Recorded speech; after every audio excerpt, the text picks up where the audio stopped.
Hi, this is Kirby Anderson. You know, each day we take on the tough issues and provide a biblical perspective to them. The topics we cover are wide-ranging.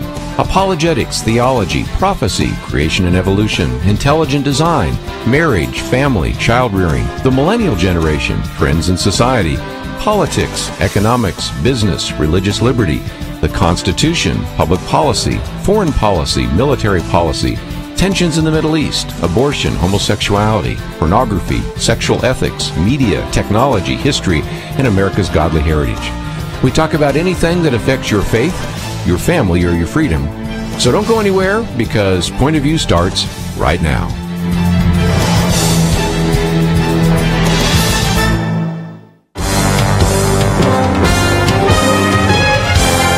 Across America, live. This is Point of View.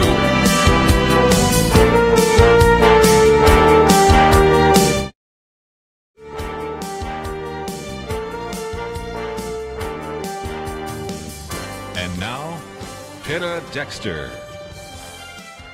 Thank you very much for joining us, ladies and gentlemen, for Point of View. I am Penna Dexter, sitting in today in the host chair. Kirby Anderson is actually in Budapest, Hungary. He speaks there every year. He's actually in a castle teaching students about Christian worldview, and it's a great opportunity for him and a great opportunity for me. I'm so glad to be with you today. Congress voted late yesterday to reopen the government after it being, quote unquote, shut down over the weekend. It already is sort of shut down over the weekend. It wasn't a really big deal this time, and we'll talk a little bit more about that later. But the House and Senate voted. They sent President Trump a short-term spending bill that funds the government through February 8th. It also reauthorizes the CHIP program, which is the Children's Health Insurance Program. It rolls back several health care taxes. President Trump signed it. Republicans now, they've sort of separated the issue of the DACA immigrants from the spending bill, which is as it should be. I think it should be voted on its own. Mitch McConnell, Senate Majority Leader, basically promised to get a vote on that, and that will be coming soon. Mitch McConnell also called this a sort of a manufactured crisis. And in one sense, most of the time Republicans are blamed for shutdowns, and this time it doesn't seem that was the case. Polling is showing that a lot of Democrats were upset with it. Many Democrats who depend on the government for various programs don't like to see government shutdowns, and they don't want to see, especially the government shutdown for people that aren't even citizens. So that could be one issue in this. The Democrats really caused this, but they backed down because of Democrat senators with tough reelection bids. Well, we've got an interesting program today, ladies and gentlemen, because this is a time that we discuss the sanctity of human life. And so, of course, the March for Life took place. Yesterday was actually the anniversary of Roe versus Wade. And January is National Slavery and Human Trafficking Prevention Month. So this is also sort of a time when we look at the dignity of the human being and the human being made in the image of God. And human bondage is a problem. Perhaps here in America, we don't even think about it as much as we should. It's a worldwide problem, and also a problem here in the U.S. And bioethicist Wesley Smith is going to join us in the next segment for a good portion of this first hour to talk about this. And we hope that you will stick with us and call your friends. And also, we're going to continue that discussion with former member of Congress Linda Smith. She served during the Clinton administration. After serving, she founded an organization called Shared Hope International, which has become a broad-reaching organization, really a force to combat sex trafficking and sex slavery around the world, and also here in the U.S. So we will talk to her. We'll take your calls. And then in the second hour, Jenny Beth Martin from the Tea Party Patriots is going to join us. We're going to discuss Oprah Winfrey's comments at the Golden Globe Awards. I know that she got a lot of publicity for sort of the calls for her from Hollywood to run for president. But she also had a lot of words in support of the Me Too movement there in Hollywood. Jenny Beth Martin wants to talk about the Me Too movement, not only as it relates to Hollywood, but also as it relates to Congress. There's also some legislation that's been proposed because of this congressional sort of slush fund that's been out there that's really, really sleazy, and we need to talk about it. So she'll bring us some common sense on that. And we're going to ask her also what she thinks about the buzz about Oprah Winfrey running for president. So all that today on Point of View. But just on the shutdown, Eric Erickson, who writes, he operates a blog called Resurgent. He also has his own radio show in Atlanta. And he says that the shutdown is actually a good thing, signals the health of our republic. It's a feature, he says, not a bug of a very robust public balancing of competing interests. Because a minority in the Senate can actually keep the government shut down because their minority is almost a majority. The filibuster served a good purpose here, and it actually was yesterday when they voted to stop the shutdown. Of course, you had to first get a vote to go ahead to the vote. So you need 60 votes in the Senate to even vote on something. And the Senate went ahead and supported that. In a sense, it fills the purpose of not allowing one party to control the country. You always have to have some help from the minority. And, you know, a lot of us are talking about getting rid of the filibuster in the Senate, but in some senses it does serve a purpose, and it unifies the country. That's what he's saying. He says the balance of power must be mediated through both institutions and the competing concerns of votes. So, you know, maybe later in the program when we open the phones, we'll ask you the question on this shutdown that took place. Are the Republicans blamed this time, or is it this a particular instance when perhaps the Democrats were blamed for this? Voters really didn't think DACA was worth shutting down the government, so the Democrats went ahead and cut their losses and voted for this. I think they were a little surprised by the reaction of the media. The media did not necessarily give the Democrats as much of a pass as you would suspect or as they normally do. And I think one of the calculations the Democrats made was that the Dreamers, the young immigrants who came to the country with their parents before, you know, they were able to make those types of decisions. This is kind of what this DACA issue is about. They don't vote. I mean, someday I think the left hopes they will vote and hopes they will vote for those leftist causes, big government and such. But the enthusiasm for the Dreamers, which is out there, people, I think, if you poll the country, you will see that there's an overwhelming support for giving these Dreamers opportunities here because it wasn't their decision to come here. But it wasn't as big of a force in this shutdown because you're balancing the competing sort of goals of supporting our citizens who might need help and the Dreamers. And our citizens perhaps won. There's still overwhelming sentiment that we need to take care of the folks in our country first and the folks who are citizens of the United States.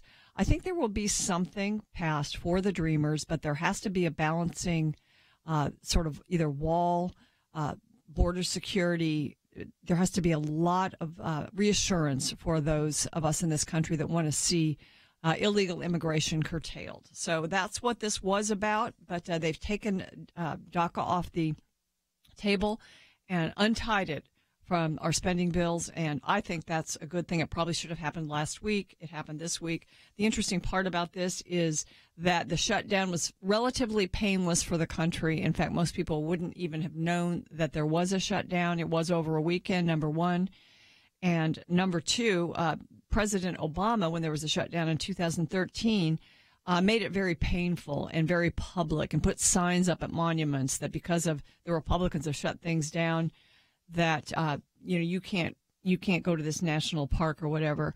Mick Mulvaney, who is head of the Office of Management and Budget, said, absolutely, we are not going to do this. We are going to make the shutdown as easy for the American public as possible. We're not going to weaponize the shutdown. So that's the difference between, I think, two different administrations. Ladies and gentlemen, I hope you'll stick with us. Next up, we're going to talk about a very serious issue, sex trafficking and slavery. Wesley Smith will join us, so stay with us.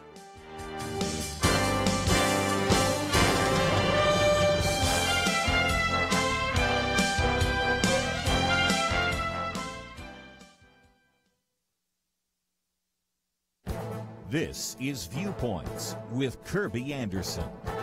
You know, in many of my commentaries, I've talked about how college campuses have been the center of intolerance. Many have even been repressive with speech codes and student protest inside the classroom and on campus. There is mounting evidence that some corporate cultures have become at least as intolerant, perhaps even more so, as college campuses. We now have abundant evidence of that in Google because of a class action lawsuit filed by former Google employee James Damore. You may remember he was the person who wrote a lengthy memorandum and was subsequently fired for asking some important questions about why more men than women work in the high-tech field. He has filed a 181-page complaint that includes screenshots of Google communications along with various postings on Google message boards. You don't need to read his court filing. You can merely go to various articles that provide ample examples. Rachel Stoltzfus provides 19 insane tidbits from James Damore's lawsuit about Google's office environment. David French writes about James Damore's lawsuit exposed Google's culture of ignorant intolerance. French concludes that the screenshots constitute a strong evidence of hostile environment, race, and gender harassment if the races and genders were reversed. Conservatives face a blacklist and are often blocked from in-house communication. Googlers, as they're called, boo white male hires and openly discuss committing acts of violence against political opponents. By the way, watch yourself if someone calls you a Nazi. The punch on Nazi debate is alive and well at Google, and the definition of Nazi is extremely broad. Of course, we've only heard Damore's side of the story, but the screenshots make it difficult to deny what is happening within the walls of Google. And if you think this is an isolated example, you haven't been talking to people in corporate America. I'm Kirby Anderson, and that's my point of view. For more information about issues covered on Viewpoints, visit pointofview.net. Pointofview.net.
You're listening to Point of View, your listener-supported source for truth.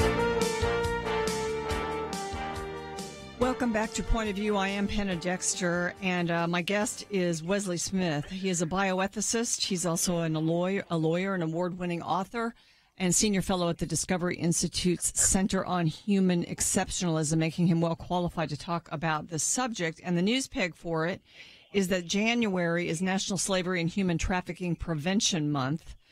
And so he's got something which from National Review, which we've posted here at pointofview.net. You can check that out. Wesley, thank you so much for joining me. Well, Penna, thank you, and good to talk with you. It's good to talk with you. You always have so much common sense on various issues of bioethics. And, you know, as we look back at Roe versus Wade this time of year and the scourge of abortion, we're thinking a lot about the sanctity of human life and the fact that the human being is exceptional, made in the image of God, and should be treated accordingly, right? Absolutely, and I think human trafficking is certainly a life issue. It's certainly a human exceptionalism issue. The Center on Human Exceptionalism at the Discovery Institute, we believe that it is evil to treat any human being as an object. We're all subjects. None of us should be exploited as if we were a natural resource. And, of course, that's precisely what human trafficking is. I wish that the former co-director of the center could be with you today. His name was Miller, John R. Miller. He was my good friend, my co-director. He died a few months ago. He was the George W. Bush's ambassador in the State Department on these issues. And the depth of knowledge he had about this particular evil, I can't equal, because this was what he did. After being in Congress, he became the anti-trafficking person for George W. Bush. But he did talk to me a lot about it. And one of the things I asked him once, I said, John, what is the worst thing you've ever seen in this issue? And he said, I couldn't believe his answer. He said, I once saw children hanging from rafters in bamboo cages. I mean, it's hard to contemplate the depth of evil. And he, excuse me, he wrote a piece that I recommend to all of your listeners. It's available online in the summer of 2008, Wilson Quarterly, called Human Trafficking, Call It What It Is, Slavery. And I would like to just read one short paragraph, if I might, Sure, to tell you the depth of evil we're discussing. And again, this is John R. Miller. In Bangkok, I met a teenager named Lord at a Catholic shelter. She told me that her parents in the hills of Laos had sold her at the age of 11 to a woman who promised to educate her. She was then resold to a Bangkok embroidery factory where she was forced to sew 14 hours a day without pay. When Lord protested the first time, she was beaten. The second time, she was shot in the face with a BB gun. She was locked in a closet. Her captors poured industrial chemicals on her face. Bars across the window and doors kept Lord and other girls from leaving. They were finally rescued in a government raid. And this is one of the horror stories, and of course there are many, and that's not just happening overseas. What's really important to understand is that here in the United States there is a terrible amount of human trafficking. Now, you don't see it like we saw antebellum slavery. I mean, it isn't open and notorious. The hallmark of modern-day slavery and day trafficking, because it's illegal everywhere, is it's in the shadows. It's in the darkness. Most of it is in the sex industries. 80% of the people who are trafficked are women and girls. Mm-hmm. And they're women and girls for the very particular purpose that they were put into child porn. They're put into other forms of pornography. They're put into prostitution and this kind of thing. They're put into peep shows and whatever it might be that's done. But Wesley, can I ask you a question? How can you just give us? I mean, I think this is a far. It's an issue that people don't think about who are in our listening audience that much because we don't see it. As you said, it's in hiding. It's in the shadows. But so can you just give us sort of an example of how it would happen? Are the people that are involved in this, that are the victims, are they from other countries? Are they from our country? How does it work? Both. Let's say a typical situation might be there's somebody in another country. They answer an ad. Let's say to go to the United States and learn to be a model or something of that sort, right? So they're helped get here, and as soon as they're here, they're whisked away into the secret netherworld. They're told that if perhaps they're from an authoritarian country, they're told that if they go to the police, they'll be tortured. They may not speak English, and they're told they owe the trafficker thousands and thousands of dollars for the cost of getting them there and so forth. And pretty soon they find themselves in this terrible situation where they have no freedom of movement. Perhaps it's a street person on one of our cities. They've run away from an abusive home, 13, 14, 15. I've seen them. I'm sure you have too, in our cities. And somebody comes along and offers them a meal and acts as if they are their friend, and then suddenly they find themselves in this terrible, helpless situation. The government has what's called the Blue Campaign through the Department of Homeland Security that is working to fight trafficking here in the United States, and they've published a list of indicators of how you might be able to recognize human trafficking. And if I could, I'd love to share that with your listeners. Absolutely. Physical. Does the person show signs of physical and or sexual abuse, physical restraint, confinement, or torture? Appear to be deprived of food, water, sleep, medical care, or other necessities? Lack personal possessions? Social. Does the person work excessively long and or unusual hours? Show sudden or dramatic changes in behavior? Act fearful, anxious, depressed, submissive, tense, or nervous and paranoid? Defer to another person to speak for him or her? Appear to be coached on what to say? Appear disconnected from family, friends, community organizations, or places of worship? Not have the ability to freely leave where they live? These are ways that you might be able to indicate, oh my gosh, this might be a human trafficking situation. Now, if what if you did? What do you do? Yes, I'm about to get there. Okay. Do not approach the trafficked person or the trafficker yourself. That could be dangerous to you because these are very nasty people. And it could be dangerous to the trafficked person. Sometimes these people, if it looks like they're going to be busted, they might be killed. So do not do that. There are tip lines. The government has a tip line to report. So if you think you've seen this, you know, obviously you can't do the investigation yourself. There are professionals to do that. If you think you've seen something that would indicate, oh my gosh, this is a trafficking situation, contact a tip line at 866, it's toll free, 866-347-2423, 866-347-2423. Now, maybe one of your listeners is a victim of this. Perhaps they are able to listen to the radio and they turn to some Christian radio and they find that we're discussing this. There's a phone number to call. It's the National Human Trafficking Hotline. And this is a private organization. It's supported by the government grants, but it's a private organization. They have interpreters available. It will all be confidential, and it's toll-free. Call 1-888-373-7888. If you are a victim, if you are being trafficked, if you are being held against your will, if you're being forced to engage in prostitution, if you're being forced to participate in pornographic movies, if you are forced to work 15 hours a day at some kind of a personal service business, 1-888-373-7888. And you know what's really astonishing? So is that 888-373-7888? Yes, that's the National Human Trafficking Hotline. And the other number, if you think you see it, to contact authorities, 866-343-2423. And you can also go to the Blue Campaign. Just Google Blue Campaign. It'll take you to the web pages. There's a lot of information at these places. www.humantraffickinghotline.org, the same kind of circumstance. You know, I did, in looking at this issue, I found out there are tens of millions of slaves in the world today. You know, that's so hard to fathom. It is. It's hard to fathom. 600 to 800,000 people a year are trafficked across national boundaries. Thousands and thousands and thousands of those are here. I was recently on a speaking tour of Texas and speaking to medical schools and law schools on bioethical issues. And my sponsor was from Texas Right to Life, and the person who was squiring me around told me something that shocked me. She said, one of the centers of human trafficking in the country today is Houston, Texas. All right. We've got a break coming up, Wesley. Yes.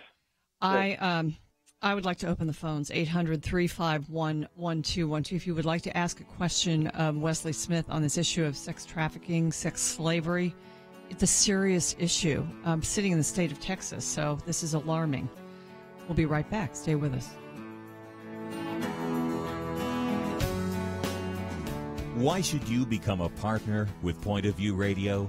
Because for decades, this team has made a significant difference in lives and communities across the nation. Because America is dying for lack of biblical wisdom about life and culture.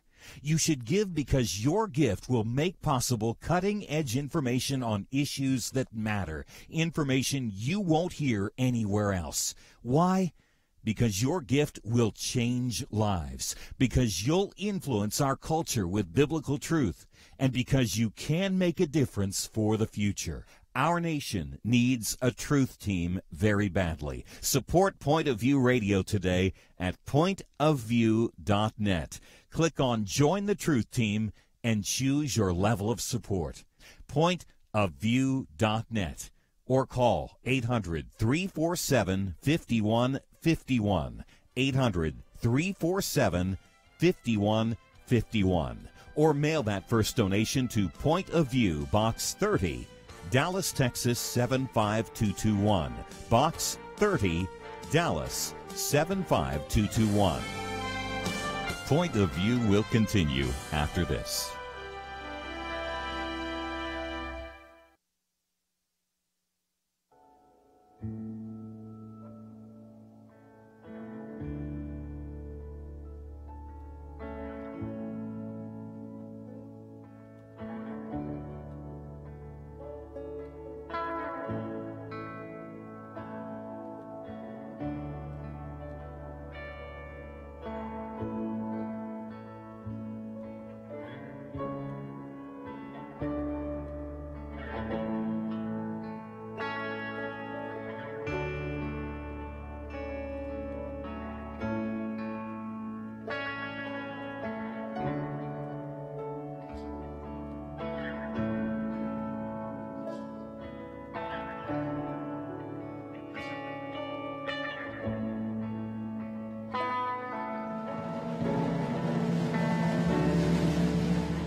You are listening to Point of View.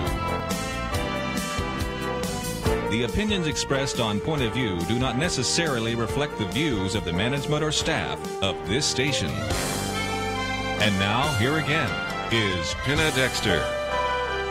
This comes out of the New York Times, dated January 19, 2018. It's actually an article written by Rod Rosenstein, Deputy Attorney General of the United States. And he says, not far from the nation's capital, a number of years ago, the violent gang MS-13 introduced a 12-year runaway to sex trafficking by throwing a dirty mattress on the floor of a mechanic's garage and requiring her to submit to sex with a line of customers.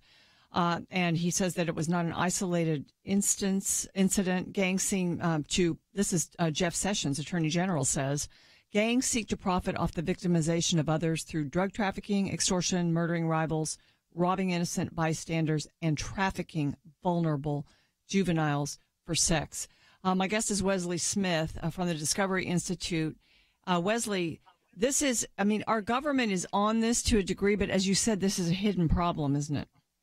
Well, the hallmark of it is that it is kept very much in the dark. You saying you're broadcasting from Texas. I was doing a little research while we were on break. The National Human Trafficking Hotline receives more calls from Texas than any other state in the United States. 15% of those calls are from the Dallas-Fort Worth area. Think about that. 14,000 to 17,500 people a year are trafficked into the U.S. each year. That's not the total number. That's each year that come in here. California harbors 3 of the FBI's 13 highest child sex trafficking areas in the nation: L.A., San Francisco, and San Diego. The average age a teenager enters the sex trade in the U.S. is 12 to 14. Many victims are runaway girls who were sexually abused as children. So this is a situation. Now, how do we do it beyond? Well, if I see it, remember the indicia I represented. A way to make sure you are not complicit in sex trafficking. Obviously, in human trafficking. Obviously, nobody should engage the customers in the sex industry. If you watch pornography, you might be actually, helping to pay for a human trafficker. Because some of these victims are actually in the porn. They're in the porn, and they're forced to participate in porn.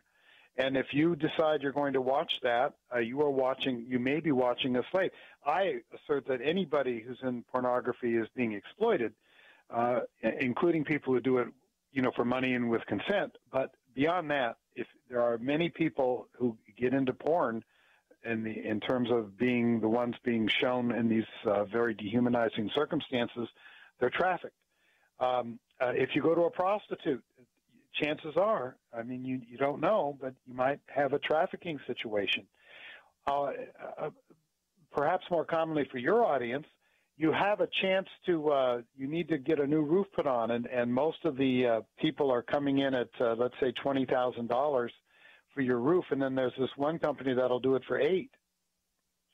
You don't know. So they might be using workers that are trafficked? That's possible. The point is, if you only when you do your business relations, make sure you work with legitimate, bona fide businesses, not people who are kind of fly-by-night, cut-rate people who might be actually not only cheating you with bad materials, but it's possible that the reason they can do things for so much less than other people is because they're not paying their workers or they're exploiting their workers. So, if we in our everyday life engage in our business transactions and our personal behaviors in an ethical and upright manner, we will not contribute to this problem. If we try to cut corners, if we try to play angles, if we decide we're going to, really take that kind of shortcut, you don't know, but it's possible you'll be adding to the problem. Okay, everybody wants to know what people can do, so let me give out these 2 phone numbers again. One is, and correct me if I'm wrong with this, but one is the National Human Trafficking Hotline. If you yourself are a victim.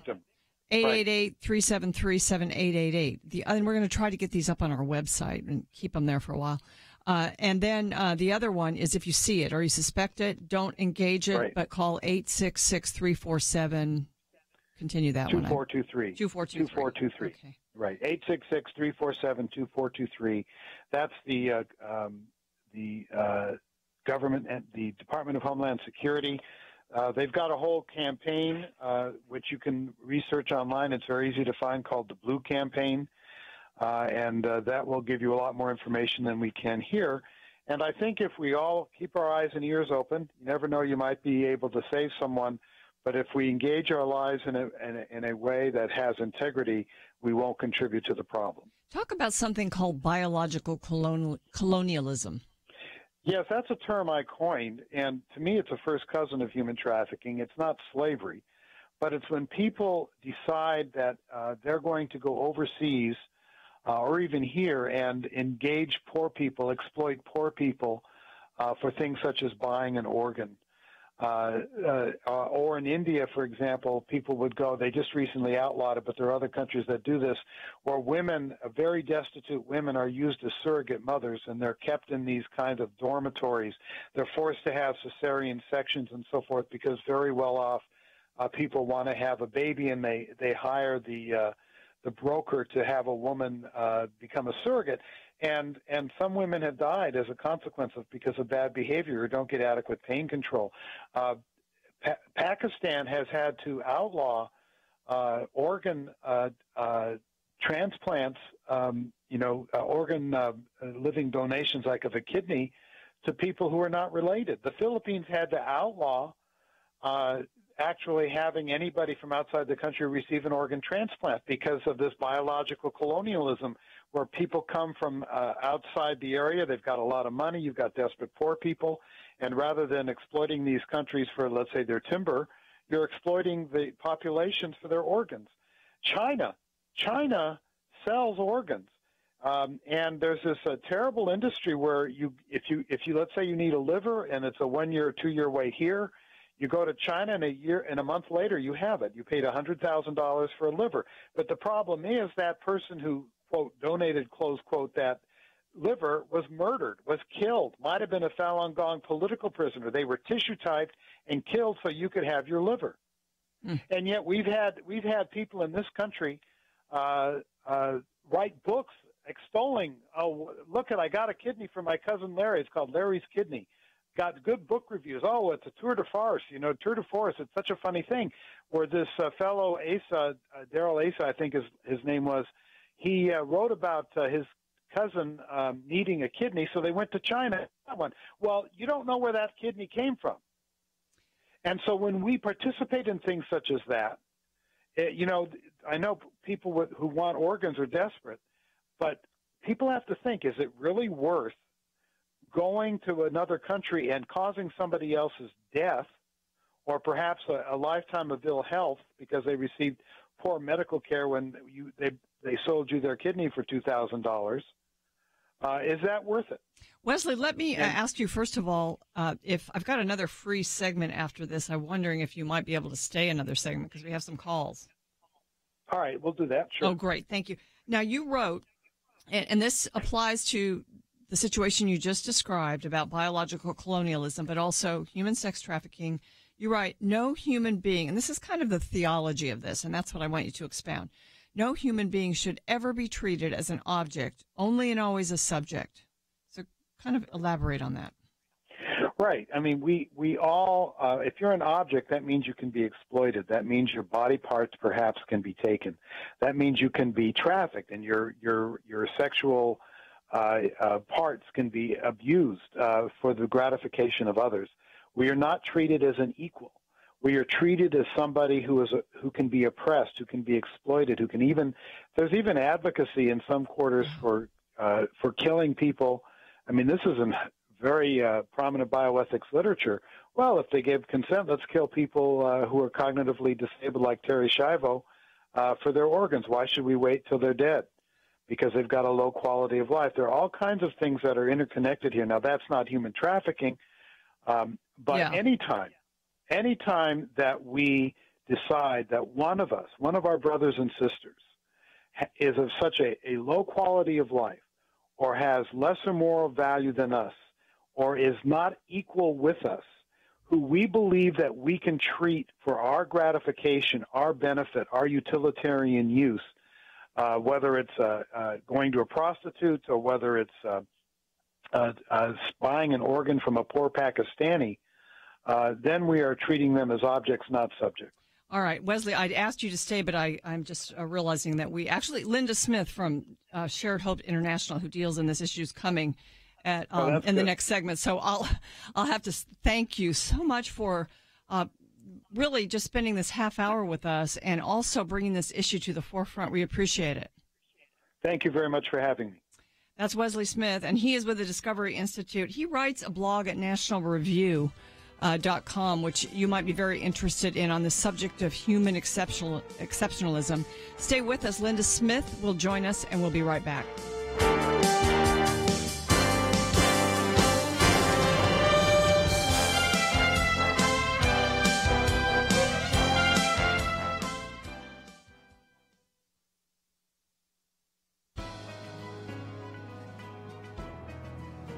Welcome to the First Liberty Briefing. I'm Jeremy Dice. In 1997, the Birdville Independent School District welcomed 2 students to their meetings. One student led the Pledge of Allegiance, while the other student delivered a statement of his own choosing, according to the school's policy of allowing student remarks.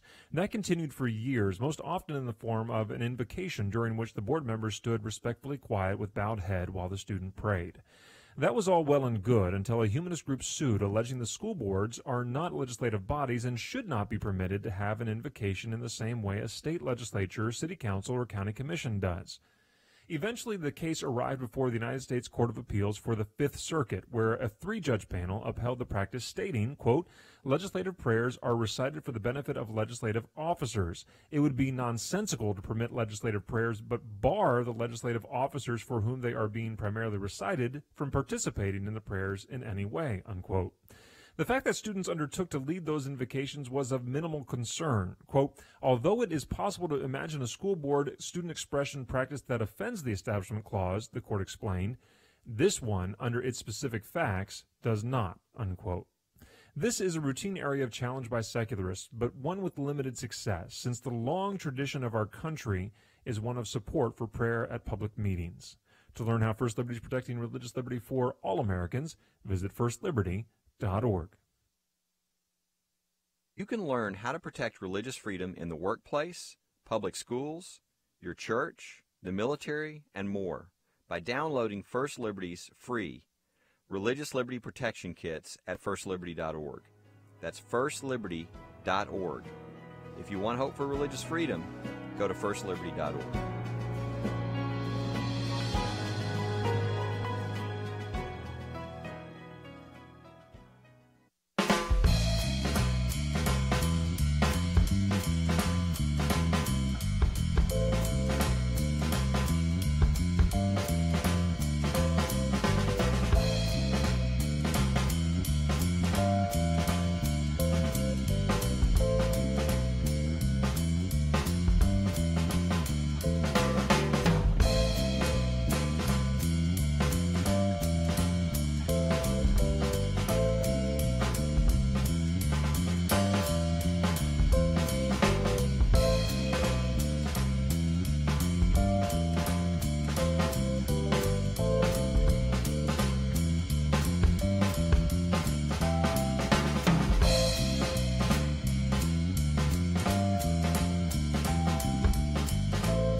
Now, back to Point of View, your listener-supported source for truth. Welcome back to Point of View. I am Penna Dexter, and we have been talking today on the program about the sex trafficking problem around the world and here in the United States. And Wesley Smith informed us of the extent of it, although it's a very hidden problem and issue. And now I'd like to welcome to the microphone Linda Smith. She's a leader in the global movement to end sex trafficking. She was a member of the United States House of Representatives in the Clinton administration. I remember her well because she stood as a conservative there. In 1998, while serving in the House, Linda traveled to a notorious brothel district in India, and she saw the faces of women and children forced into prostitution there. After leaving Congress, she founded Shared Hope International, and it's become a powerhouse organization battling this issue. Representative Smith, I guess I'll still call you that.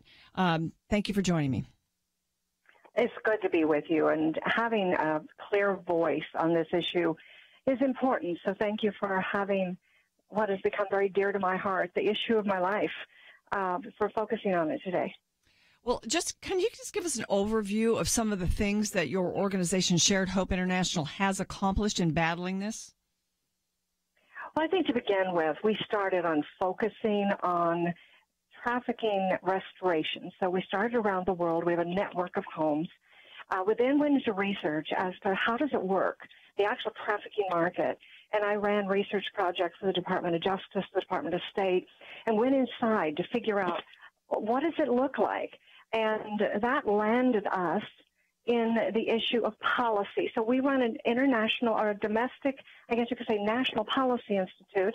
It's called the Shared Hope Center for Law and Policy, and we work on both federal and individual state laws. If you don't have a law, you cannot fight this crime. I think right now, though, that I'd like to focus, if it's okay with you, on the Stop the Injustice campaign that we launched. Is that okay? Absolutely. Well, this Stop the Injustice campaign is a summary of arresting children for the crime committed against them, labeling with the crime of prostitution, and then jailing them and denying them services as a victim of a crime. When we started with the Shared Hope Center for Law and Policy Research, we found two things. We found that across the nation, in most every state, children were being labeled as child prostitutes, arrested for the crime, and they were then denied justice. We also found that the men buying those children were called Johns and literally given misdemeanors, if anything. So over the last 6 years, we have been working in all the states to change those two things. Now, most states have a felony for a buyer, although they're not necessarily enforcing that. And but the kids, we still have mass injustice. 27 states still arrest the child for the crime of prostitution and deny them services in most places. Once, as a policymaker, I was first in the state of Washington, and I was the chair of the Children and Family Services Committee. In that environment, we stopped the bad guys who were criminals from getting victims' services money. The money that was there from really bad guys, where we'd take all their property when they were arrested, put into a fund, and then given to victims to help restore them. But we didn't want the bad guys to claim being victims, so we blocked them from getting services. Now you're going to see why it's so bad to arrest a child for the crime committed against her or him. Because if you criminalize a child, you automatically build a wall between them and restoration services. So just a few months ago, I just kind of stopped everything at Shared Hope, and I said, okay, we're going to keep all of the restoration services.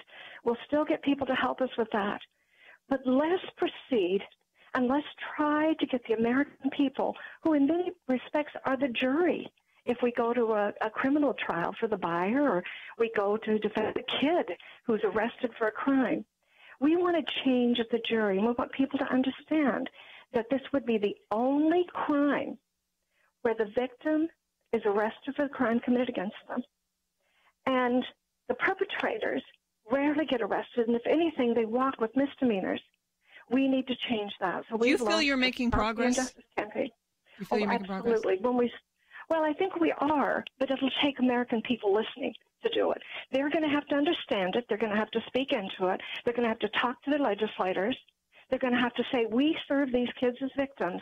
But until people understand, Yvonne, now I'll give you one of my girls, and let's just choose Mary. And Mary was a foster child. She was molested by her stepfather starting at 9. She started running away from both systems. She was picked up by a pimp, was pimped out. She ended up getting arrested over and over, treated as a criminal. Eventually, one day when a guy was beating her up, torturing her actually in his home, one of the Johns, she stabbed him. He bled out, but she was never considered a victim of a crime. She was prosecuted for manslaughter. spent 7 years from the time she was 16 to early 20s in adult prison. Because as you read the transcript, they said, well, she was a prostitute. She somehow was responsible for this because she was a prostitute. Now, the whole story of a girl like this, you start realizing that children cannot defend themselves. Children are not agents that can deal with this kind of crime. The federal government says that is any child in commercial sex, anyone under 18 is considered a victim of trafficking. And anyone buying, selling, obtaining, soliciting, they're a part of a trafficking act. We now believe with this last 6 years that enough of society understood to change the law to make it the guy that buys the criminal, to some extent at least, in all states. We just finished that last year. Hawaii was the last state. Linda, how could a girl who's the victim but being treated as the criminal, is there a way for her to contact help? I mean, she probably wouldn't know about it, but it seems like that need is there. I mean, people don't understand the problem or the situation. They don't understand the problem, and the child often has no idea of how to get out or how to cry out to anybody. The police have arrested her over and over. She believes the pimp when he says, and it's usually a he, but sometimes a she, that you're now a whore. And whores go to jail in America. So the first thing that happens, she gets arrested, right? Oh, the pimp's right. She knows he told the truth when most of the people in her life haven't, or many of them, many of these girls and boys. So she's not going to reach out to the police usually. She's not going to act like a victim because he said, this is where you live. This is who you are. We'll tell your daddy.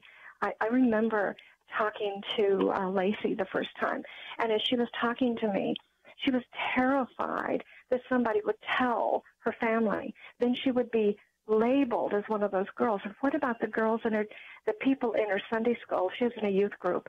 The youth group, when this happened, what would they think of her? And so the actual pimp works those things. You are what this is. You're going to not give up my name. And if you give up my name, I know where I got you. I'll get your little sister. Or I know where I got you, and I can get you again.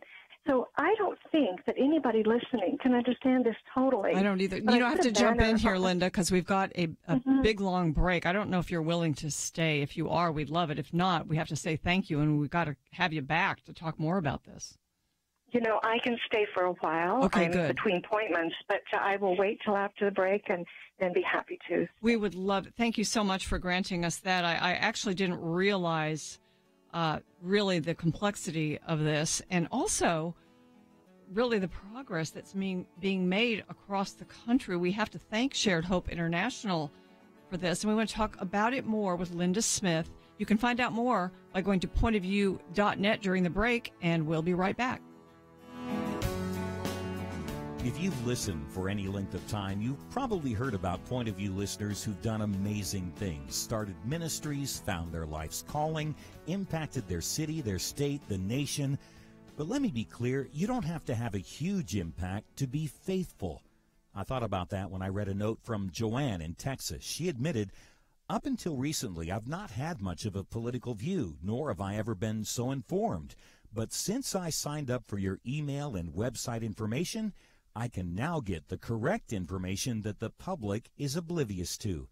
Joanne ended by thanking us for the Take Action section of our website, where we make it easy for you to express your views on key issues with your elected representatives. Everything we do on the air, online, through mail and email is made possible through people like you who invest in Point of View so we can invest in issues that matter. Take your place on the Truth Team. Call 1-800-347-5151 or sign up online at pointofview.net/team. 800-347-5151 and pointofview.net/team. Point of View will continue after this.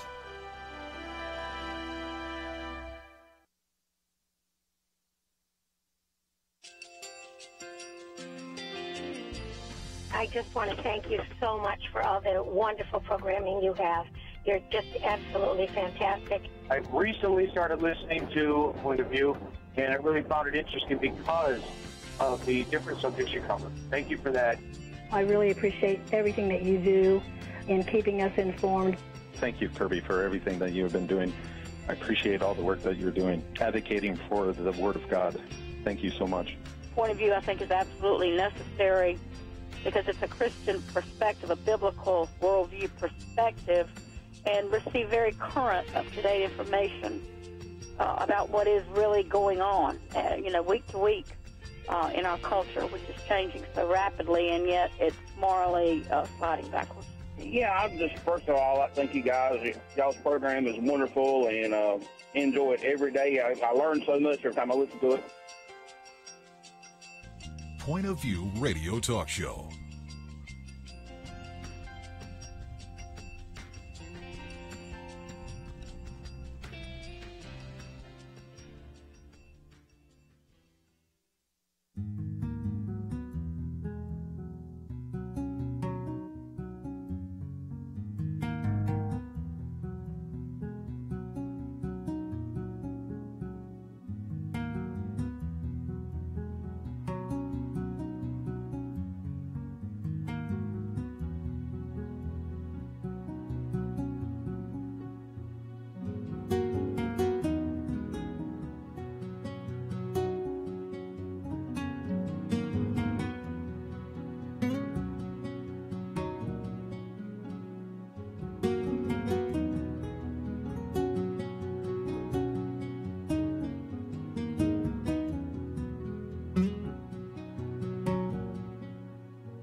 Hi, this is Kirby Anderson. You know, each day we take on the tough issues and provide a biblical perspective to them. The topics we cover are wide-ranging. Apologetics, theology, prophecy, creation and evolution, intelligent design, marriage, family, child-rearing, the millennial generation, trends in society, politics, economics, business, religious liberty, the Constitution, public policy, foreign policy, military policy, tensions in the Middle East, abortion, homosexuality, pornography, sexual ethics, media, technology, history, and America's godly heritage. We talk about anything that affects your faith, your family, or your freedom. So don't go anywhere, because Point of View continues right now.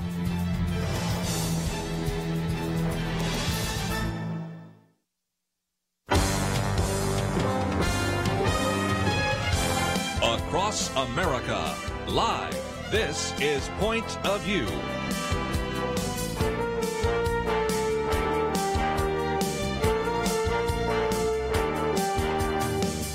And now, Penna Dexter. Our subject on today's Point of View is human sex trafficking, at least for the next segment. And President Trump has declared this month, January, National Slavery and Human Trafficking Prevention Month. That's why we're talking about it. And we have placed on our website, actually, if you're watching the show online, you'll get a sort of a slide up there where you'll be able to see a couple of phone numbers, hotlines. And the top one is, if you are in this situation where you're being trafficked, it's a number to call. It's a hotline. The second number is a number that if you suspect that something is going on, that someone is being trafficked, that you've been in contact with, don't confront the situation yourself. Call that number. It's another hotline. Congressman Linda Smith, she served us in the U.S. Congress in the 90s, in the Clinton administration. That was a hard time to be a conservative.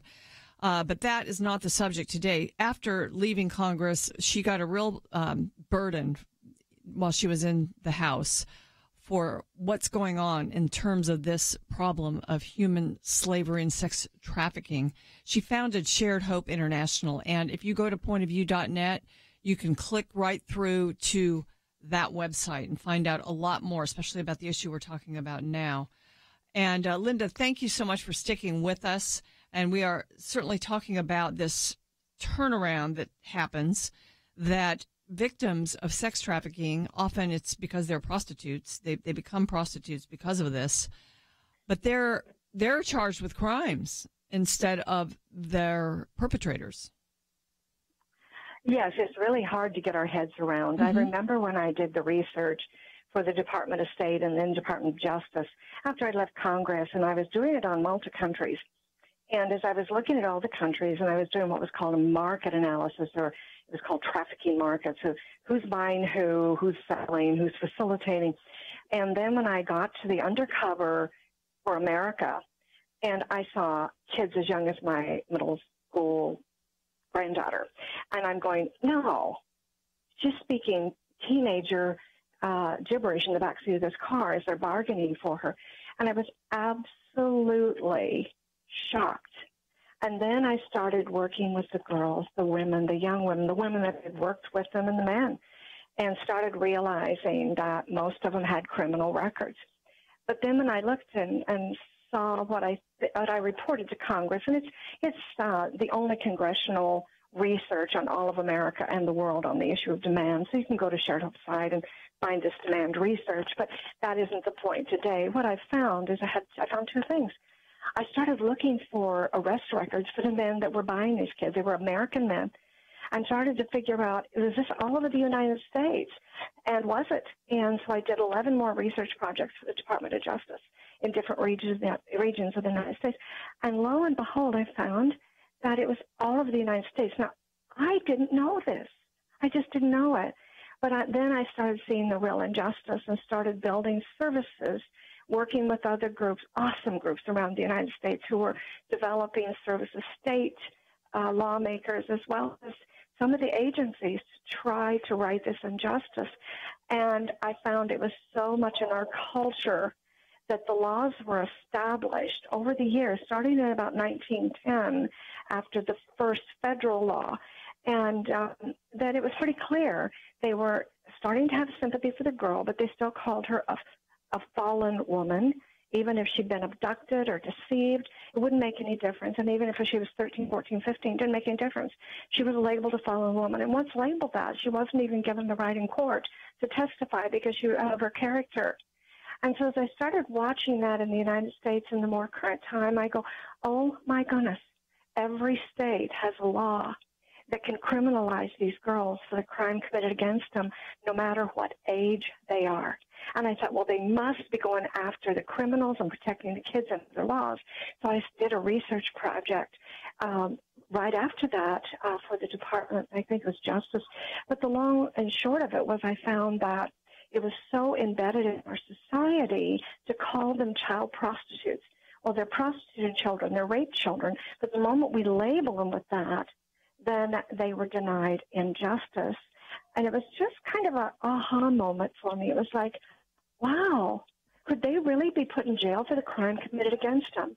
So as the head of Children and Family Services Committee for the state of Washington, which dealt with all the agencies, and this was in the 80s, I knew the laws, I knew the systems. So I went back and I looked at the state of Washington, and I'm going, oh, my goodness. Even when I was chairing that, I didn't know kids were being arrested for the crime of prostitution called child prostitutes, and they were the ones that went to jail. And I'm going to ask you a question, and I think it takes us all really looking inside of ourselves. If we use the term child prostitute or prostitute, what do we think? I think some of the words would probably be, fallen woman, but, bad person. Loose, someone who's loose. Immoral. Yeah. Now, let me tell you the story of most of them. We just got a couple minutes. So let's say that she is this little girl I told you about earlier. She has been abducted and by traffickers at 14 out of the foster system. She went to prison at 16. Would you say, knowing what happened to her as a little girl, that she should be penalized for the crimes committed against her? Well, I think we are the jury. And if we don't change the jury and our thinking about these girls, then we all lose. So we launched the Stop the Injustice campaign. We are fighting, and there's 27 states where it can still be, if you can still have a child arrested and denied services. And we've put those states on our website under the Stop the Injustice. And we're challenging people to start working in their communities to change the mindset and demand that the laws not only be passed, but be implemented where these kids are treated as victims and not labeled as a crime committed against them and jailed. If people want tools to do this, if someone is concerned, as they've listened to you, Linda, they can just go to your website and hook up with you, get connected with you? Yes. Okay, it's sharedhope.org, right? Yes. And there's a banner on the front. It's sharedhope.org, banner on the front. It says Stop the Injustice right at the top. You follow that, and it'll give you ways to take action, including how to change it in your state. Well, thank you. I think that I'm so happy that you brought this up to us. This is something that I don't think most of our listeners were aware of. I know I wasn't. So thank you for the work that you do and for joining us today. We need to delve into this issue more, and we will in the future. I hope that you will come back and join us again. But thank you for joining me today. Thank you for the invitation. Ladies and gentlemen, we have tools at pointofview.net. You can click through to sharedhope.org and go to that website, or just go directly to sharedhope.org. And you can, if you want to make a difference in this issue, they'll help you to do that. Also, we've posted the phone numbers for those two hotlines that Wesley Smith mentioned earlier in the program. This is an issue that faces the country that we should not have occurring in the United States of America. Ladies and gentlemen, we're going to switch gears a little bit. Next up, Jenny Beth Martin from Tea Party Patriots will join us to talk about the Me Too movement. We'll be right back.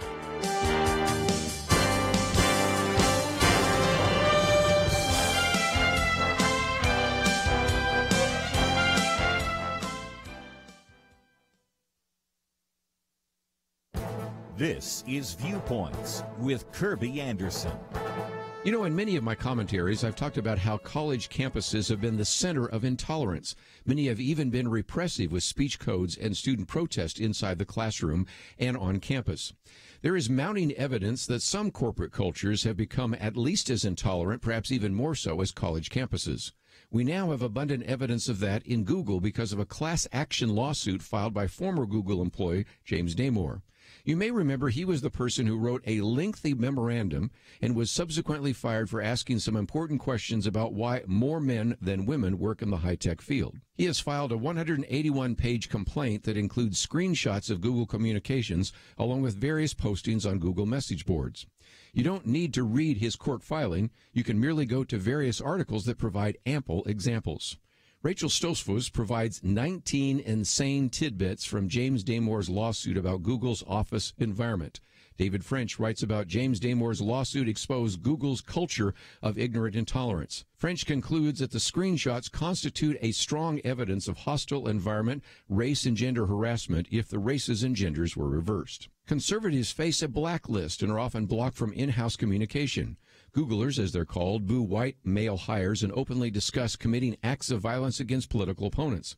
By the way, watch yourself if someone calls you a Nazi. The punch on Nazi debate is alive and well at Google, and the definition of Nazi is extremely broad. Of course, they've only heard Damore's side of the story, but the screenshots make it difficult to deny what is happening within the walls of Google. And if you think this is an isolated example, you haven't been talking to people in corporate America. I'm Kirby Anderson, and that's my point of view. For more information about issues covered on Viewpoints, visit pointofview.net. Pointofview.net.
You're listening to Point of View, your listener-supported source for truth.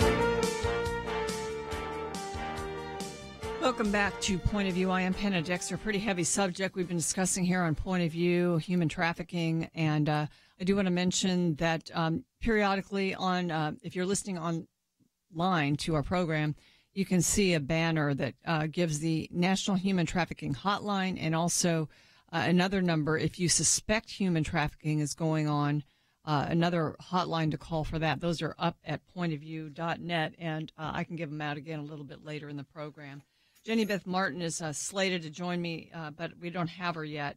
So let me just kind of set the stage for the issue. We've actually posted an article that she wrote called Oprah and Hollywood Women Must Fight Abusive Culture on Capitol Hill.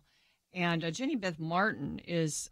she's actually a co-founder of the Tea Party Patriots, and she gets a lot of media attention because she's good and she's articulate, and she now leads the Tea Party Patriots Citizens Fund, which has grown to be the largest and most effective national umbrella group within the Tea Party movement. And she was also listed at, actually awarded Time Magazine's well, she was part of the 100 most influential leaders in the world in 2010, and that was sort of at the height of the Tea Party movement, as you'll remember. And she wrote a book, Tea Party Patriots, The Second American Revolution, published in 2012. She's from Georgia, and she's the mother of boy-girl twins, and I hope that we can connect with her. But let me just talk a little bit about what she wrote. This was at The Hill, and it was an opinion piece. And she was actually coming off of the Golden Globe Awards, where Oprah Winfrey gave a received an award, and then she gave a speech that was highly admired. And she was encouraging those in Hollywood who stepped up and talked about their abuse in Hollywood and just that horrible story that we've been really speaking about. Opinion pieces have been written about, and people have been coming forward. It encouraged something called the Me Too movement, where people who had experienced such abuse and harassment felt empowered to stand up and speak about it. And so this is what Jenny Beth writes, and she writes, in her speech after accepting a Lifetime Achievement Award, Oprah Winfrey spoke for women in both Hollywood and around our nation who've put up with systemic sexual harassment and abuse. She eloquently said, and here she's quoting Oprah, "I want tonight to express gratitude to all the women who have endured years of abuse and assault because they, like my mother, had children to feed and bills to pay and dreams to pursue. They are the women whose names we'll never know." And Jenny Beth then makes the point that the victims of sexual misconduct are not limited to one industry. The vast majority of those victims don't have the platform and the star power that those in Hollywood have, and to ensure their stories are being heard and justice is delivered. But we do know that there have been a lot of stories and people coming forward who have worked for lawmakers, legislators, particularly in Washington, D.C., and who've come forward with their stories. We've had to have one high-profile congressman step down because of it. We've had one Senator, Al Franken, resign because of it. And so last year, it was disclosed, she says, that Congress has a secret taxpayer-funded program to deal with accusations of sexual misconduct against Congress, members of Congress, and their staff. And this was news to many of us. And now, just to continue sort of elaborating on this, our guest is Jenny Beth Martin. Jenny Beth, thank you so much for joining me. I've already introduced you to our audience and begun sort of describing the article you wrote about Oprah and Hollywood women. And it is true that Oprah and some of the women of Hollywood, they do have a bigger platform, but we've had others come forward, and especially women who have worked for members of Congress. And we've got this great revelation. Actually, it's a disgusting revelation that there's actually a sort of hush fund out there to, I guess, ostensibly satisfy these folks so that they won't say anything more. But it's come to light, hasn't it?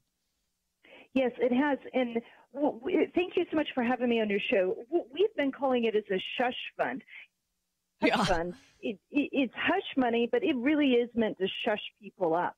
And the fund exists so that if you have a claim against someone in Congress, whether it's an elected official or their staff, for sexual harassment or discrimination or other workplace violations, you have to go through this Office of Compliance to deal with getting your situation resolved. And they require mandatory counseling before you can have mediation. Then you go into mediation. In the mediation, you have to sign non-disclosure agreements. And we've learned that over $17 million has been paid out of this fund over the years. So it's been several years, more than a decade. So it's not like $17 million went out in the last 2 years. But over the years, $17 million has been paid out. And we don't know which members of Congress were violating workplace rules and laws that the rest of the country are supposed to adhere to. And we need to know. They're using our tax money to cover up bad behavior on their part. Well, first of all, there shouldn't be any such fund. It shouldn't happen. If a congressman wants to cover up his crime, he ought to be doing it, not the taxpayers, right?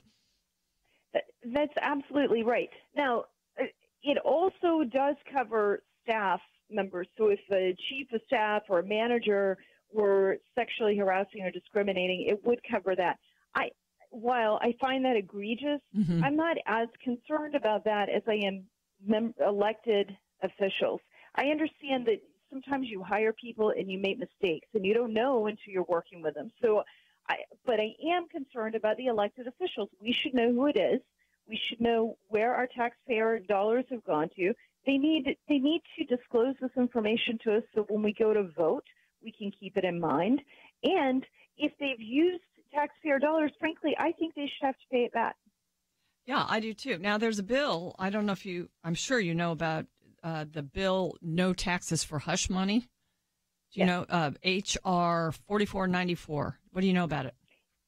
I believe that it's Ron DeSantis from Florida who has introduced this bill. It's a good bill. They want to end the taxpayer funding for hush money. It does not talk as much about, I believe in this bill, does not talk about going back to find out who did it in the past. And I understand non-disclosure agreements have been signed. I'm not asking for the names of the women or other people who were victimized, whether it was through harassment or discrimination of some kind. But I do think that we need to know if an elected member of Congress is currently serving and they have paid out of this fund, the circumstances for it. You don't have to disclose who it was, but we should know what happened. Yeah, I think you're right. We need to know about people who are incumbents, who are running for re-election, whether this is in their past or not, simply because it was taxpayer money. I mean, there's just the stories abound, and I know that there's this risk of accusations that are unfounded, but anything where money has been paid out deserves to be made public. Yes, it does. And I do understand also that there may have been some where they just paid it out thinking it will be less expensive to pay this out than to litigate it. And maybe they didn't even do anything wrong. Sometimes settlements do happen that way. But the fact is, the voters, at least in their constituents, deserve to know so that they have that information when they're going to re-elect the incumbent. They may say, okay, fine, we found that and we don't really care. Or they may be bothered by it and prefer not to have a member of Congress who has done these things. All right, you've been where's the pressure being applied right now on this, and have you made any progress? The pressure is being applied. We think that the women of Hollywood should be calling it out. So that was part of what we are calling for. Call out what's happening on Capitol Hill as well. And then all of us need to be calling our congressmen and our senators saying we want to know more about what happened with this hush fund. We need to know what happened, and you need to let us know. Basically, I think it's just that simple. In this era where Me Too is making such headlines, we need to clean it out at the top of our government. If those who pass the laws can't live under the laws that they're passing for the rest of us, we have a problem. And it's just wrong, and we need to know. Let's open up the phones, 800-351-1212. If you have a question or comment for Jenny Beth Martin, she will stick with us for another segment. And Jenny Beth, I'm so grateful you're here. This is a great topic for today. If you have concerns about the Me Too movement, we can get into that a little bit too. But it certainly is an opportune moment, I think, to clean out what's happening in Washington, D.C. with regard to this issue. So we're going to talk about it. Stay with us for more of Point of View. We'll be right back.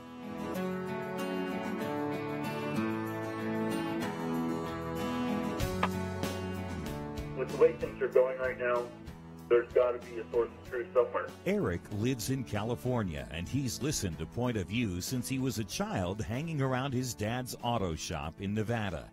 He says it's his only trustworthy source of information about what's happening in the world. Well, I feel bad because I have not been donating, and I'll tell you what, I'm getting back to that because just recently I realized with all the junk going on with all the media, with all these news things, the only one that I count on is you guys, and what would I do if you guys weren't there?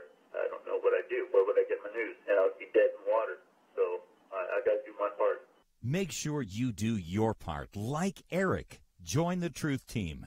Get all the details by calling 1-800-347-5151 or visit online, pointofview.net/team. Support the truth and make a difference for the future.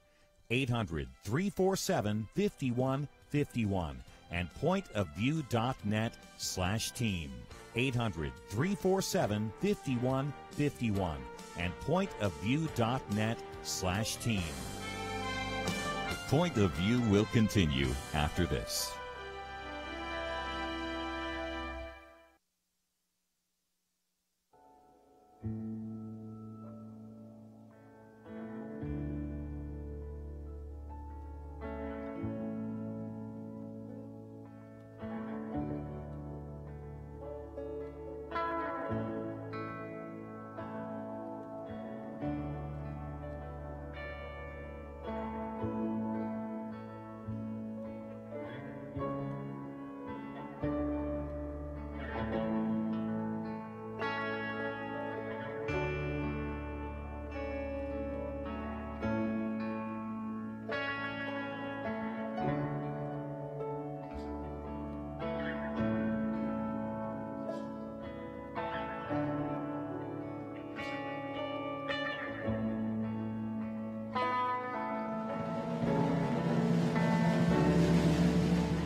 You are listening to Point of View.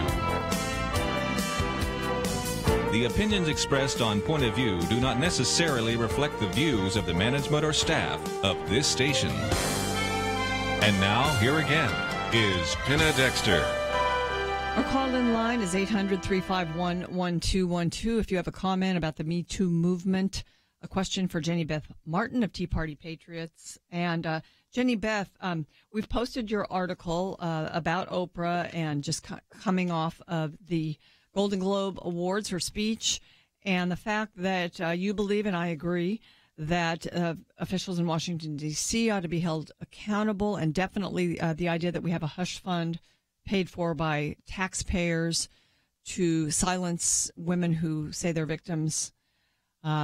Something needs to be done about that. So you can go to pointofview.net and click through to Jenny Beth's article. Also, her website is linked on ours.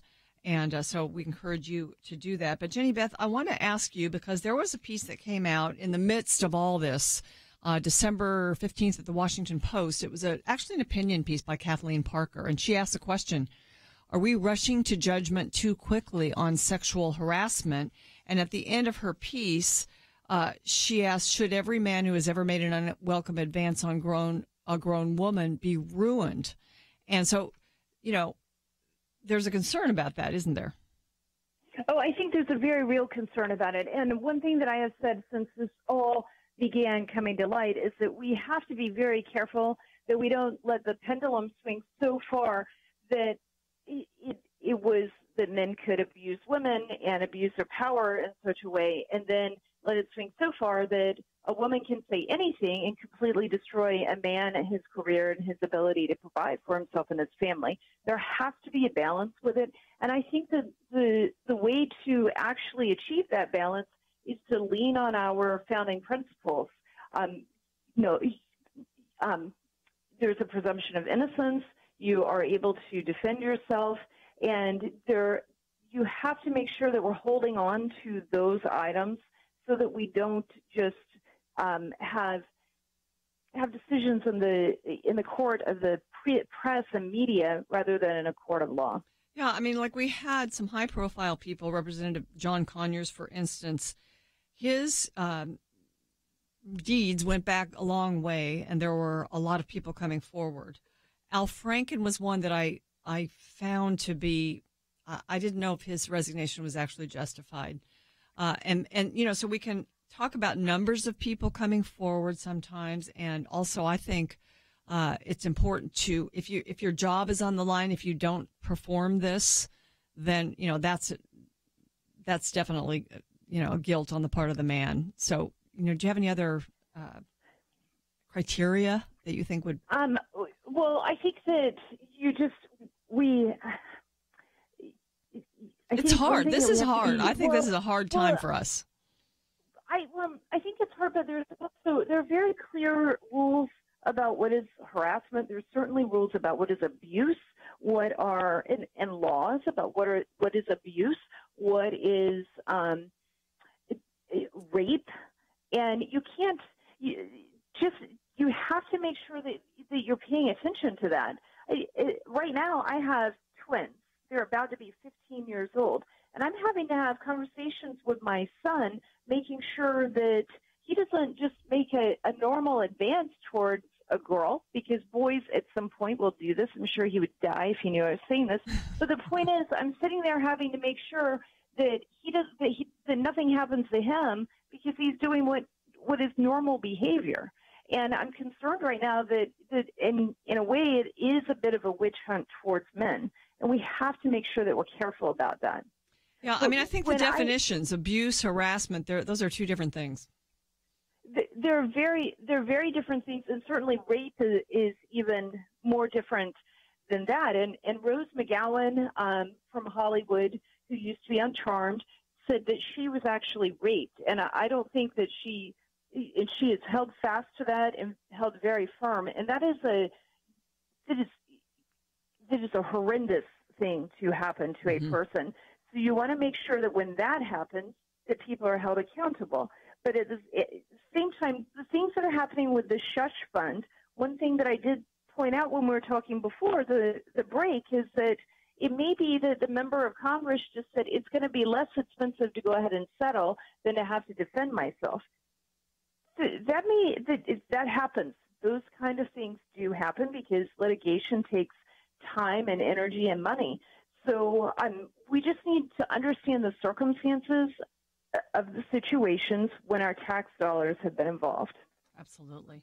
One of these other instances, and this takes us back to Hollywood too, just like the Rose McGowan story does, is the one that came out last week about the comedian Aziz Ansari, who, this person was anonymous, but she was called Grace, and it was a very bad date she had with him, but she was pretty strong in her accusations against him, and it backfired a little bit, didn't it?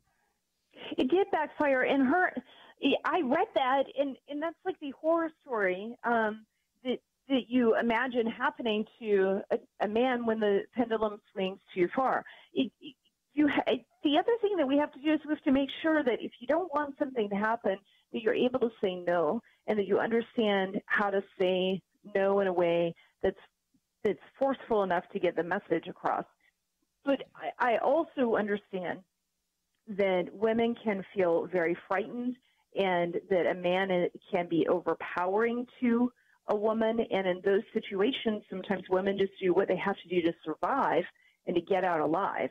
And so you do have to be very careful. But again, we can't have someone coming forward anonymously and making all these accusations towards a man that's the kind of thing that can ruin careers, ruin livelihoods, and we have to be very careful with this. I love that you mentioned, what should be told to young people in this day and age, because the rules have changed, and, boys have to be careful. I think girls need to make some changes, too, because the feminists ask for certain things, and we have a culture now where women, sometimes people kind of allow them to be like men in the area of sexual freedom when, in their hearts, most of them aren't. And so now they're upset about it. So I think there's a sense of which women could go back to maybe some ideas that are a little bit, quote unquote, old fashioned, like not putting yourself in situations that could be dangerous, perhaps. Don't send signals. Maybe think about how you're dressing. I mean, I don't want to say that it's all the victim's fault, but I do think that we have an atmosphere right now that is very confusing for men. And so maybe women could be a little bit clearer about their signals. Well, I think that is accurate. I think also one thing that as a society we ought to be saying is that there actually are differences between men and women. There are genders, and there's a segment of our population who wants to say, oh, there's no difference at all, and we can be whatever gender we want to be. And then at the other side, some of those exact same people are saying, wait, I've been harassed or abused. And it's a very muddled message that they are giving. But at the end of the day, I think that we must make sure that we fall back on our founding principles, that there's a presumption of innocence, there's the ability to defend yourself against accusations, and that you do so with laws and rules that are written down and that are very clear, so that you're not just changing the definitions of words that actually have criminal meaning behind them on the fly through the media. And right now I do think that some of that definition, it's changing. I sit there and I read this and I go, okay, wait, which was it that was harassment and which was abuse and which was just an unwanted advance, as I read many of these articles. And I mean, I can tell as I read it what my opinion of it is, but I think that we have to make sure that we're falling back on very clear guidelines for them. Okay, ladies and gentlemen, we've got some calls, and we'll take them after the break. But Jenny Beth, before I let you go, I want to let you tell us what you at Tea Party Patriots are up to right now. Well, we're working on this and trying to get the people in Congress who have paid money out of the Shush Fund who are still in Congress for us to be aware of this.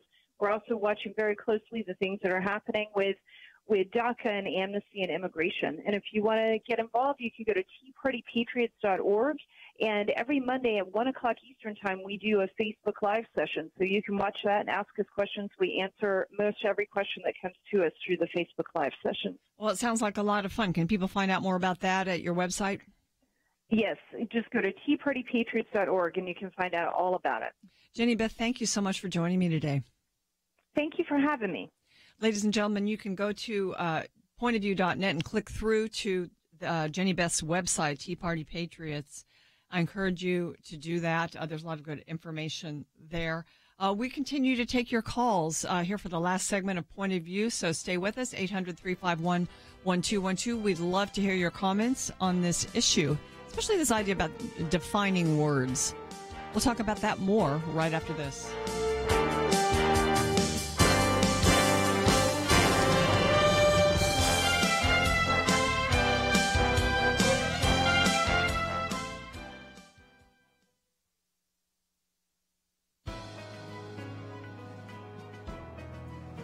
Welcome to the First Liberty Briefing. I'm Jeremy Dice. In 1997, the Birdville Independent School District welcomed 2 students to their meetings. One student led the Pledge of Allegiance, while the other student delivered a statement of his own choosing, according to the school's policy of allowing student remarks. And that continued for years, most often in the form of an invocation during which the board members stood respectfully quiet with bowed head while the student prayed. That was all well and good until a humanist group sued, alleging the school boards are not legislative bodies and should not be permitted to have an invocation in the same way a state legislature, city council, or county commission does. Eventually, the case arrived before the United States Court of Appeals for the Fifth Circuit, where a 3-judge panel upheld the practice, stating, quote, legislative prayers are recited for the benefit of legislative officers. It would be nonsensical to permit legislative prayers but bar the legislative officers for whom they are being primarily recited from participating in the prayers in any way, unquote.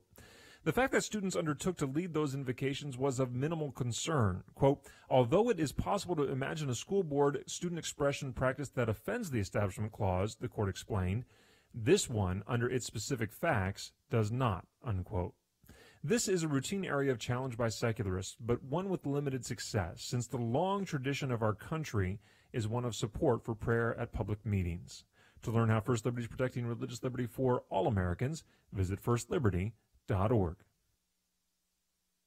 You can learn how to protect religious freedom in the workplace, public schools, your church, the military, and more by downloading First Liberty's free Religious Liberty Protection Kits at firstliberty.org. That's firstliberty.org. If you want hope for religious freedom, go to firstliberty.org.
Now, back to Point of View, your listener-supported source for truth.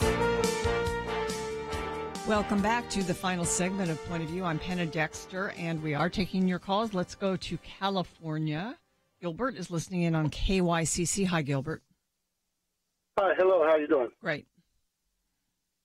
Hello, can you hear me? Yes. How are you doing? What's your comment? I'm doing good. So I wanted to make a statement. You know, here in California, we've had a few or our share of politicians who have taken bribes, who have broken the law. And listening to the segment on sexual harassment, you know, this sexual harassment aspect of politicians and you know, those who are really expected to hold themselves up to a higher standard. Even in Hollywood, I don't see Hollywood standards as very high right now. But I wanted to say this is that, you know, because our politicians are in positions of authority, I'd like to see the laws made stricter towards the penalization of those types of people, because they're operating under the color of authority. And just as a law enforcement officer, if he were to break the law or she were to break the law under the color of her badge, they're penalized even to a higher extent. And I'd really like to see something like that begin to be discussed and made, put into law, into practice. I don't agree with the hush fund, so to speak, so named, that's going on. I really think that there needs to be a lot more transparency from our politicians, especially here in California. I suspect there's a whole lot going on underneath the sheet, so to speak, here in California with just the way these politicians out here are just doing things. For example, our Attorney General threatening good named citizens and businesses from even helping the law and ICE to enforce those laws. So that was my comment, and I thank you for your time. So that's the sanctuary cities issue. Yes, it is the one that the Attorney General is threatening businesses for reporting undocumented workers. Yes, it is. So the businesses get to choose whether to comply with the federal government on immigration, or they're being threatened for doing that, for helping the federal government prosecute illegal immigrants that commit crimes. Correct. The threat was put out by him, stating that any persons or business who were cooperating or reporting undocumented citizens or workers to ICE, they would be penalized, and I think even imprisoned. It's almost like California is another country and not part of the United States. It really does, and as a conservative, a Christian, a God-fearing man, and I know there are many of us here in the state. It's really terrible the way the politicians, we don't have a voice. We really don't, and I really believe that they don't. The voices, the decisions that they're making, those aren't common citizens. They're just doing things on their own. I feel your pain. I'm actually a native Californian, have family there, and it's sad to see that the normal sort of God-fearing citizen isn't really represented there. Yeah, truly, we're not, and I really hope that our President Trump and his current administration would be able to begin to address some of this stuff going on and rein in some of these radical liberal politicians who seem to be doing whatever they want to do, and they seem to get away with it. Well, Gilbert, thanks for calling and for weighing in. You're welcome. Thank you for taking my call. Keep speaking out there. We need you. Absolutely. You're welcome. Thank you. Ladies and gentlemen, I want to talk a little bit more because Jenny Beth Martin and I talked about a bill, and she said it didn't quite go far enough, but she thinks it's a good bill. It's H.R. 4494, and it's the No Taxes for Hush Money effort. And so it would prevent taxpayer dollars from being paid for these situations where someone has been harassed in an office of a lawmaker, but it would not require them to reveal some of the past settlements that have taken place. And Jenny Beth is pushing very hard for some of those to be revealed, and I understand that because people are running for re-election, and it has to be part of what the citizens know about them. But this bill, I'll just tell you a little bit more about it. It's let's see. Oh, Colin Hanna, who is helping spearhead this effort. He writes that, and he wrote this in the Washington Examiner on December 29th, millions of Americans have been repulsed by the reports of members of Congress engaged in sexual harassment and sexual misconduct. This behavior is reprehensible in anyone, but in the case of someone who openly courts the public trust, it is especially egregious. But almost as egregious as the behavior itself is the use of taxpayers' money to settle claims. These settlements should be publicly disclosed and then stopped. Okay, so they're really saying it should be publicly disclosed, but I don't know that the bill absolutely requires that. He continues, misbehaving members who settle these suits should be required to do so with their own cash, not ours. It is not enough simply to demand resignations when the circumstances merit it. Congress needs to act to prevent these situations from continuing. You know, I think a hush fund like this, or a shush fund, encourages this kind of an atmosphere in Washington, D.C., or whatever state capital. Colin Hanna continues, the last thing that Congress should do is to facilitate these payoffs by using our money to settle these claims, thereby avoiding the cost of acting responsible. And that's why this bill has been introduced. It's actually been introduced by Representative Ron DeSantis of Florida, Tulsi Gabbard of Hawaii, she's a Democrat, Marsha Blackburn of Tennessee, Jim Cooper of Tennessee, and Kathleen Rice of New York. It's a bipartisan bill. And their statement is, we believe that congressional constituents should encourage their members of Congress to support legislation to expose this offensive, morally repugnant, and fiscally irresponsible practice. So if you want to encourage your member of Congress to support this bill called the No Taxes for Hush Money bill, it's H.R. 4494, do that. Get in touch with your member of Congress, your two senators or your House member. And it's transparency. It's bringing transparency to this process for harassment claims. There's a whole bunch of things that it requires. It has actually been referred to the House Administration Committee and has already, as of, let's see, the date of this press release was January 2nd. It had garnered 92 co-sponsors in 3 weeks, both sides of the aisle. So that's an interesting piece of legislation. Well, ladies and gentlemen, thank you so much for joining me today. I want to point you to pointofview.net. There you can find information about sex trafficking, an issue that we haven't discussed much here on Point of View, but a very important issue. We're bringing it to your attention because this is a month that actually highlights that.